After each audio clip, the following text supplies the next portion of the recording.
మూడు ముళ్ళ బంధము జరిగెను శుభలగ్నము సీతారాముడు ఒకటయ్యను ఈ దినము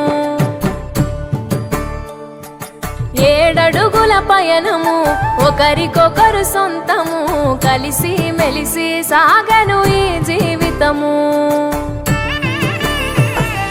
శతమానం భవతి అని వధువరులను దీవించి శ్రీరస్తు శుభమస్తని అతిథులు ఆశీర్వదించి పంచాభూతాల నడుమ 2 మనసులేకమయ్యే కళ్యాణ